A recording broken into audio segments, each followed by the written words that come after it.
Berdoa sebelum memulai pembelajaran.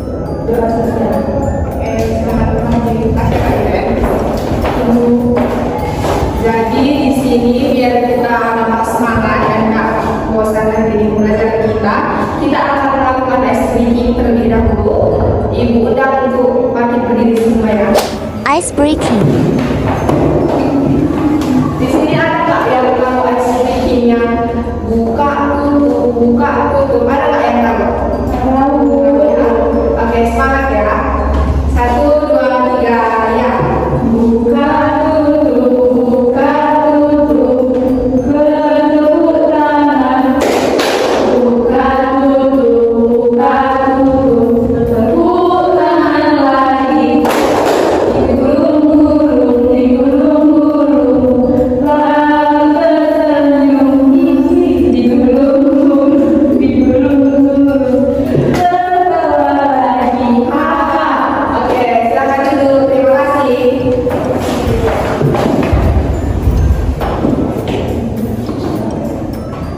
Jadi di sini kita akan melanjutkan materi pembahasan kita di minggu lalu. Di sini materi kita yang berikutnya yaitu hak dan kewajiban siswa. Boleh diulang sekali lagi? Hak dan kewajiban siswa. Oke. Di sini tujuan pembelajaran yaitu setelah pembelajaran siswa dapat memahami pengertian hak dan kewajiban serta mengetahui contoh-contohnya dan menerapkannya dalam kehidupan sehari-hari baik di sekolah maupun di luar lingkungan sekolah atau lingkungan sekitar kita. Di sini kan udah ada nih buat pengertian hak dan kewajiban. Selain dari yang ibu tampilkan di slide ini, ada nggak kira-kira yang tahu apa itu arti hak? Ada nggak yang tahu? Oke, Kak Mei berdiri. Hak adalah sesuatu yang seharusnya diterima oleh sesuatu. Oke, terima kasih. Kalau kewajiban ada nggak yang tahu? Kewajiban. Kak Ida tahu? Kak Dia berdiri. Kewajiban adalah sesuatu yang sudah bersiswa. Oke, terima kasih. Silahkan duduk. Baik, di sini pengertian hak dan kewajiban itu, hak adalah sesuatu yang seharusnya diterima oleh siswa yaitu bagian sendiri, sedangkan kewajiban adalah sesuatu yang harus dilakukan oleh siswa secara tanggung jawab yang penuh. Di sini ada 4 contoh hak siswa. Yang pertama itu adalah mendapatkan pelajaran dari guru, yang kedua menggunakan fasilitas sekolah, dan yang ketiga mendapatkan perlakuan adil, yang terakhir menyampaikan pendapat dengan sopan. Di sini maksud dari mendapatkan pelajaran dari guru yaitu seperti contohnya itu seperti ibu nantikan setelah selesai pembelajaran ibu kasih tugas kepada kalian yang akan kalian kerjakan di rumah. Jadi setelah kalian kerjakan kalian dapat mengumpulkannya dalam tempat waktu. Itulah contoh mahasiswa yang pertama. Yang kedua yaitu menggunakan fasilitas sekolah seperti lab komputer, lab IPA yang ada di sekolah kita, dan juga Infokus dan yang lain-lain. Dan di sini yang ketiga mendapatkan perlakuan adil itu contohnya guru itu tidak bisa membeda-bedakan siswa antara satu dan lainnya. Jadi guru itu harus menyeimbangkan semuanya terhadap siswa satu dan siswa yang lainnya. Yang keempat menyampaikan pendapat dengan sopan. Jadi di sini menyampaikan pendapat dengan sopan itu contohnya ketika ada teman yang sedang menyampaikan materi, lalu kalian di situ bisa menyanggah atau menyampaikan pendapat atau saran kepada teman kalian tersebut secara sopan agar keduanya dapat saling menghargai. Selanjutnya yaitu contoh kewajiban siswa. Contoh kewajiban siswa juga ada terdapat 4. Yang pertama belajar dengan sungguh-sungguh, yang kedua mematuhi tata tertib sekolah, yang ketiga menghormati guru dan rumah, dan yang keempat menjaga kebersihan sekolah. Nah, maksud dari belajar dengan sungguh-sungguh yaitu seperti contoh yang sudah dikatakan sebelumnya, jika guru sudah memberikan tugas yang harus kalian kerjakan baik di sekolah maupun di rumah, kalian harus mengerjakannya dengan sungguh-sungguh dengan baik dan dapat mengumpulkannya dalam beberapa waktu. Yang kedua mematuhi tata tertib sekolah. Contohnya mematuhi tata tertib sekolah itu yang pertama bisa dikatakan kita harus menjaga lingkungan sekolah. Nah, jadi kita harus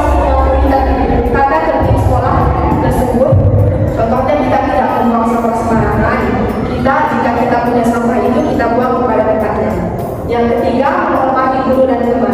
Contohnya itu ketika kita berpapasan dengan guru di dalam lingkungan sekolah, baik maupun di luar lingkungan sekolah, kita bisa saling sapa dengan guru maupun teman tersebut.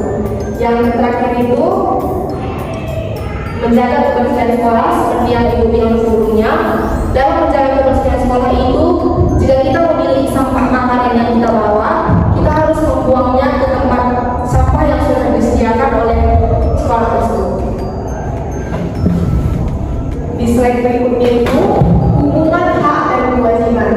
Hubungan hak dan kewajiban itu, hak dan kewajiban harus dilaksanakan secara seimbang.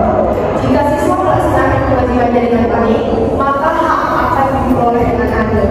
Ya, sama seperti yang sudah dijelaskan kepada saya yang tunjukkan ini. Jika siswa itu tidak melaksanakan kewajibannya dengan baik, maka hak yang diperolehnya juga tidak akan adil. Selanjutnya, contoh di lingkungan sekolah kita. Yang pertama itu adalah piket kelas. Seperti kita pada setiap hari sudah ditentukan nama-nama yang akan melaksanakan jadwal piket kelas, mulai dari hari Senin sampai hari Sabtu. Jadi, jika sudah tertera nama kita pada jadwal piket kelas tersebut, kita harus melakukannya atau melaksanakannya dengan baik. Yang kedua, taat aturan. Seperti kita melaksanakan upacara di hari Senin di pagi hari, itu kita harus, jika kita taat aturan itu, kalau kita upacara kan sudah pasti ya kita datang tepat waktu ke sekolah agar kita tidak terlambat. Terus pakaian kita, seragam yang kita pakai itu harus lengkap. Kita menggunakan kaos kaki putih, menggunakan dasi, topi, tali pinggang, dan lain sebagainya. Yang ketiga itu saling menghargai. Saling menghargai ini contohnya seperti yang Ibu katakan tadi. Ketika kita memberikan pendapat ataupun saran untuk kita harus menerimanya dengan baik dan kita tidak bisa langsung marah kepada teman tersebut.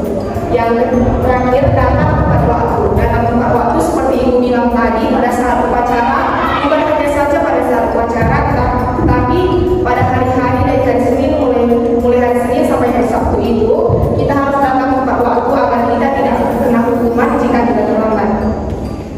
Slide selanjutnya, di sini ada akibat tidak melaksanakan kewajiban. Yang pertama di sini di slide ini ada dibuat apa saja akibat jika kita tidak melaksanakan kewajiban sebagai murid di sekolah. Yang pertama itu ada proses belajar terganggu. Proses belajar terganggu ini maksudnya jika anak tersebut tidak melaksanakan kewajiban pada sekolahnya, misalnya dia tidak mengerjakan PR, jadi otomatis ketika ujian dia harus menyelesaikan semua PR tersebut. Jadi jika dia tidak melaksanakan kewajiban, yang terjadi yang pertama itu adalah proses belajarnya terganggu.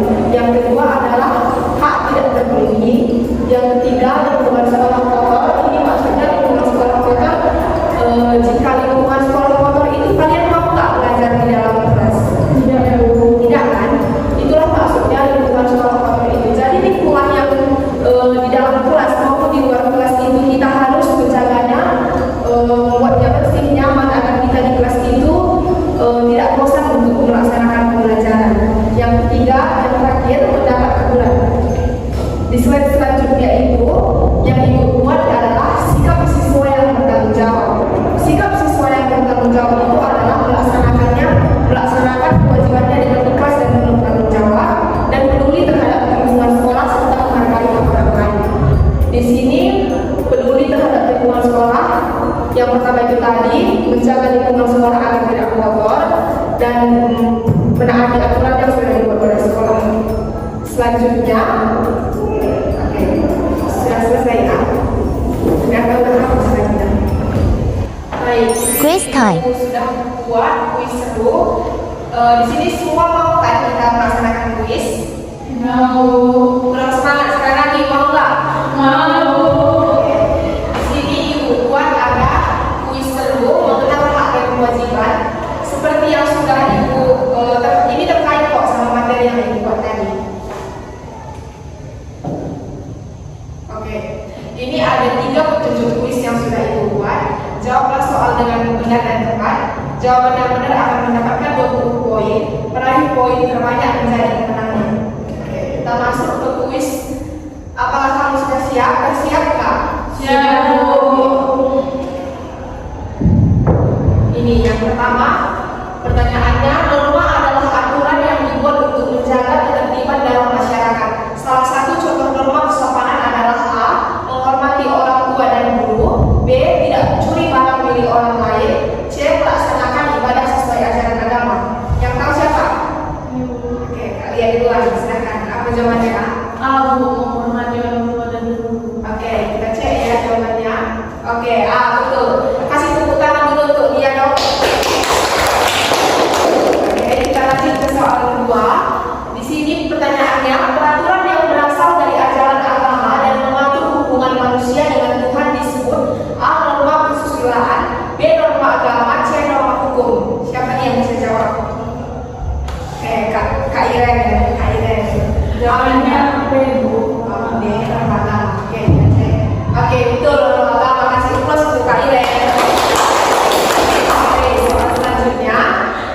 Pertanyaannya, hak anak yang dijamin oleh negara antara lain A. Membantu orang tua bekerja setiap hari, B. Melaksanakan ibadah sesuai ajaran agama, C. Mendapat pendidikan dan kesehatan. Siapa yang bisa jawab? Oh, amin, nggak aman lagi. Kak Lia, silakan Kak Lia. C, Bu. Mendapat pendidikan dan kesehatan. Oke, kita cek dulu ya. Oke, betul. Cek kasih ke plus untuk Kak Lia.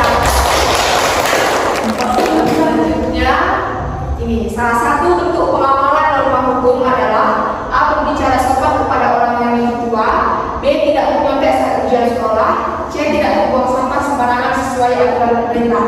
Siapa yang tahu ini jawabannya? Kak Mei. C, Bu. C. Oke, betul. Kasih plus untuk Kak Mei. Selanjutnya, kewajiban seorang anak di rumah adalah A. Menghormati dan membantu orang tua, B. Nonton TV sepanjang hari, C. Bermain tanpa peduli keadaan rumah. Siapa yang tahu?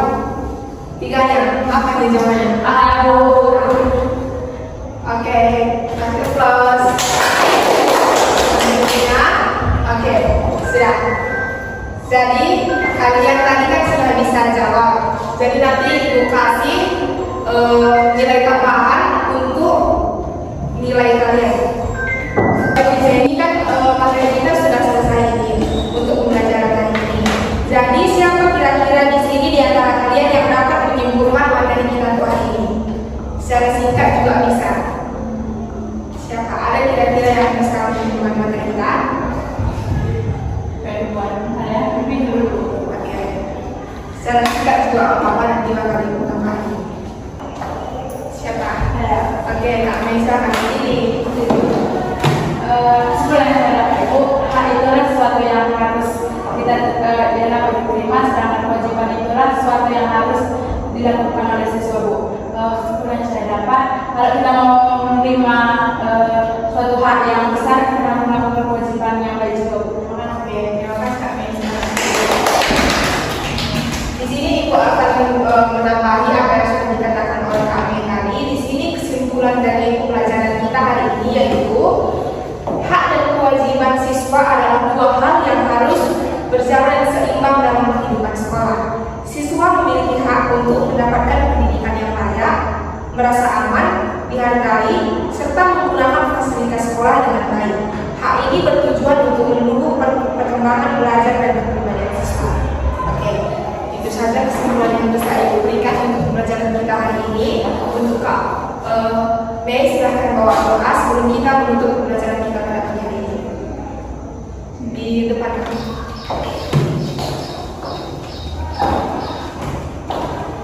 Teman-teman, sebelum kita pulang, kalau ada baiknya kita berdoa. Doa penutup pembelajaran. Masing-masing kalau kita